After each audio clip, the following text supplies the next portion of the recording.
Bismillahirrahmanirrahim. Assalamualaikum warahmatullahi wabarakatuh.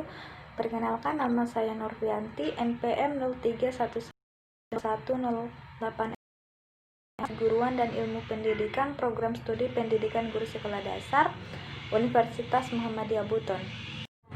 Pada kesempatan kali ini, saya akan menjelaskan tentang materi Muhammadiyah sebagai gerakan dakwah dan tajdid. Apa itu tajrid?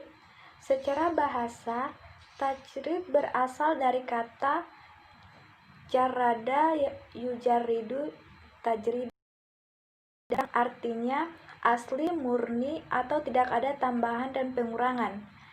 Tajrid bisa berarti sesuatu yang terkelupas seperti kulit terkelupas dari pohonnya, hingga melepaskan pakaian, dan semisalnya hingga tidak berpakaian, melepaskan rambut dari kulitnya, dan sebagainya. Sedangkan secara istilah, tajrid adalah seorang mutakilim yang mencabut ucapannya dari perkara yang memiliki satu sifat atau lebih dengan perkara yang lainnya yang memiliki satu sifat atau beberapa sifat berdasarkan cara mubalaghah atau yang jelas dan benar. Dengan kata lain, bahwa tajrid adalah dan memurnikan segala sesuatu yang berkaitan dengan masalah akidah dan ibadah pada ajaran yang sesuai dengan Al-Quran dan Al-Sunnah Al-Makhubah. Yang kedua, tajdid. Tajdid berasal dari bahasa Arab, yaitu jaddada yujadidu tajdidan, yang bermakna memperbaharui sesuatu sehingga menjadi baru. Atau dengan kata lain, tajdid berarti pembaharuan terhadap segala usaha yang telah dilakukan pada masa lampau untuk mendapatkan kebaikan-kebaikan sesuai dengan tujuan yang dicita-citakan.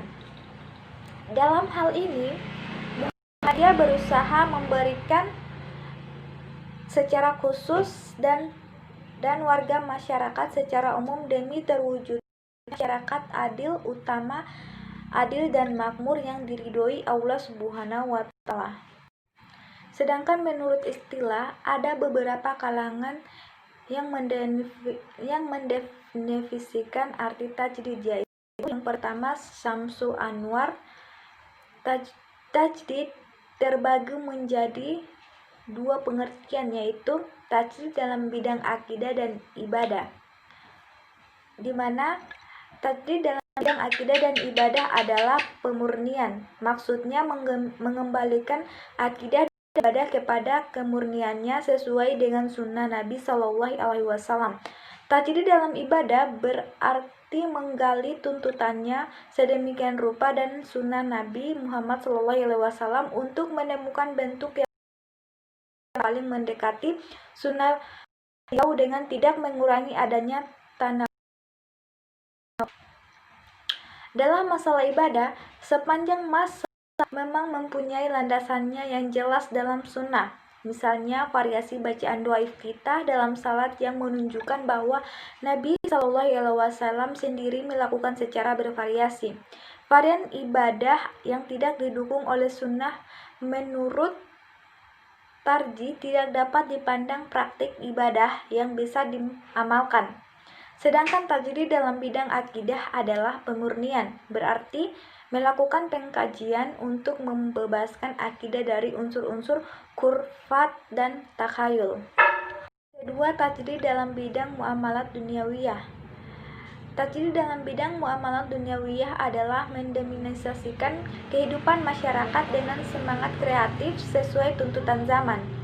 Maksudnya mendominasikan kehidupan masyarakat sesuai dengan capaian kebudayaan yang dicapai manusia di bawah semangat dan ruh Al-Quran dan Sunnah. Bahkan dalam aspek ini, beberapa norma di masa lalu dapat merubah bila ada keperluan dan tuntutan untuk merubah. Misalnya, pada zaman dahulu untuk menentukan masuknya bulan Qamariyah baru, khususnya Ramadan, Syawal, dan Zulhijjah, digunakan ruqyah sesuai dengan hadis-hadis rakyat di mana Nabi Muhammad SAW memerintahkan untuk melakukan ruqyah. Namun pada zaman sekarang rukyah lagi digunakan melainkan dengan metode hisab, sebagaimana dipraktekkan oleh Muhammadiyah. Contoh lain, di masa lalu perempuan tidak boleh menjadi pemimpin karena hadis Abu Bakrah yang melarangnya. Maka di zaman sekarang terjadi perubahan ijtihad hukum di mana perempuan boleh menjadi pemimpin sebagaimana ditegaskan dalam putusan tarjih tentang adab al-mar'ah fil al-Islam. Yang kedua, Din Syamsuddin. Menurut Din Syamsuddin, tajdid adalah penafsiran, pengalaman dan perwujudan ajaran Islam, dan dalam arti pemurnian berarti pemeliharaan mata ajaran Islam yang bersumber kepada Al-Quran dan As-Sunnah al-Sahihah atau al-Maqbulah, yang dimana untuk melaksanakan dari kedua pengertian tersebut diperlukan aktualisasi akal pikiran yang cerdas dan fitri serta akal budi yang bersih yang dijiwai oleh ajaran Islam.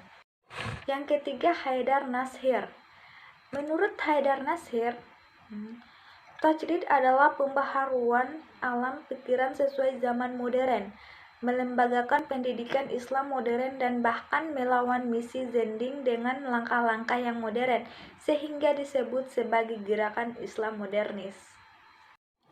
Yang kedua, model tajrid dan tajdid Muhammadiyah.